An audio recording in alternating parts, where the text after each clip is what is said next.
Hello, Paula from Crochet Hooks You here, and this is my basic little crochet wrist warmer, and this is perfect for the beginner to make. You can make these plain, so it would look like that if you just made it plain, or if you want to add a personal touch you can just pop some buttons on like I have here. I wear mine when my wrists ache from crocheting. Being a crochet designer, sometimes I need a little bit of support around my wrists, but they're also good in the winter time when you need to keep your wrists warm. So they're really comfortable because I use Red Heart Super Saver chunky yarn for mine, and I've just used the white colour for these ones, and this is a bulky weight yarn, so category 5. This is soft, so it's good against the skin. Now I've used a 6mm crochet hook, and you'll need some yarn, scissors and a yarn needle, and if you're going to add buttons then just grab a few buttons or whatever you'd like to pop on to the top there. If you are going to add the buttons, you'll also need a sewing needle and some cotton thread, and I've used white to go with the white yarn that I've used. To get started, we'll chain on 16 chain stitches, and one way to test for size is just do a slip knot into that first chain stitch, and then just pop the ring over your hand to see if it's going to be the right size for you. Now if you find that it's too big, you would undo that slip knot and take off a couple of chains, then join it back in to the first chain stitch and then try it on again.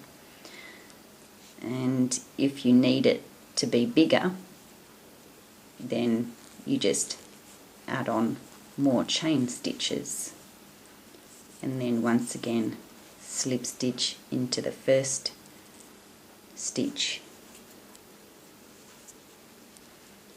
and then test it on your wrist again.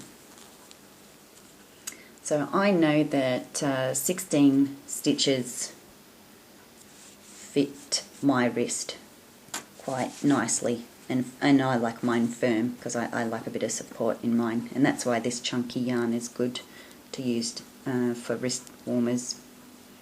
So once you've got the amount of chains that you need and you've made your slip stitch into your first chain stitch, to start round 1 we'll chain 1,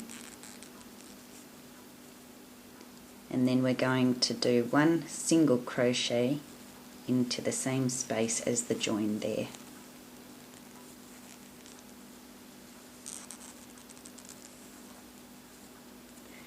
And then into each of these chain stitches around we'll do 1 single crochet stitch.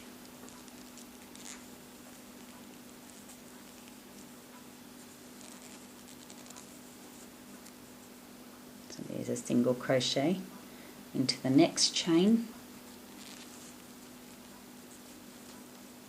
a single crochet into the next chain,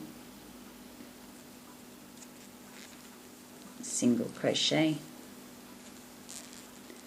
So just continue on doing that right around until you get to the end, and I'll see you there. Okay, so I'm up towards the end of round 1, and I've made my last single crochet stitch into this last chain stitch here. Now you'll be able to see there's the join. That was our chain 1 at the start of this round, and that's our first single crochet stitch we made at the start of this round. So in that first single crochet stitch we're going to do a slip stitch, to end round 1.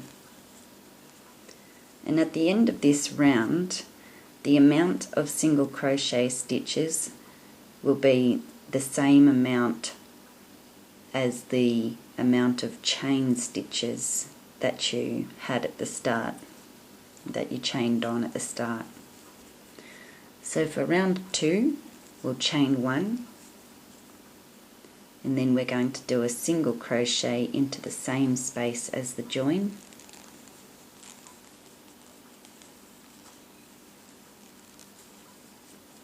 And then we'll be doing a single crochet into each stitch right around until the end. So 1 single crochet stitch into each stitch around.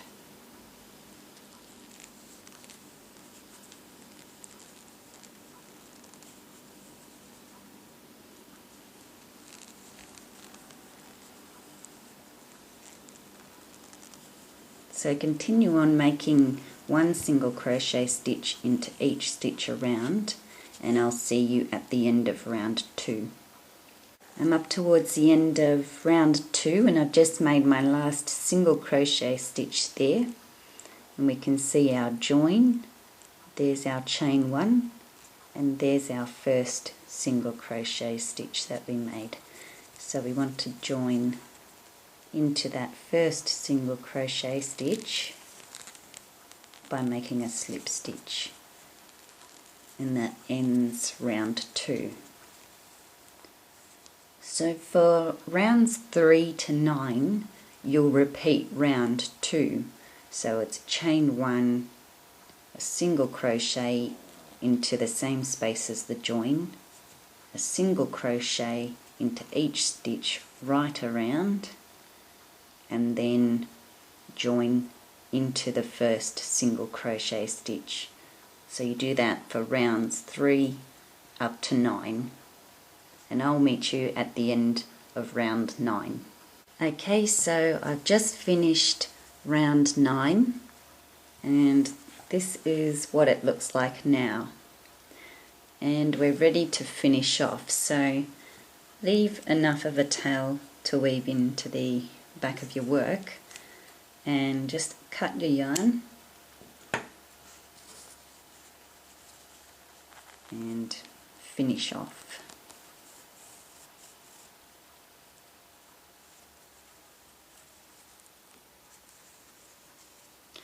Now with your yarn needle, if you turn your work inside out,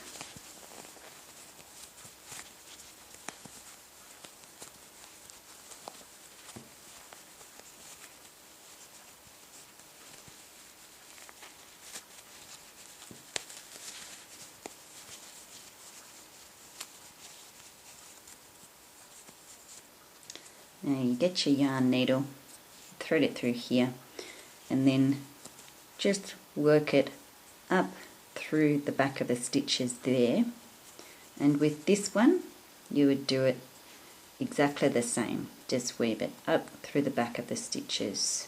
So once you've weaved in your yarn tails, you can pop your wrist warmer onto your wrist, and you have pretty much finished, unless you want to add some buttons. So if you want to add some buttons, then you can just sew them on by hand with your sewing needle and cotton thread, and I've just placed mine on every second round.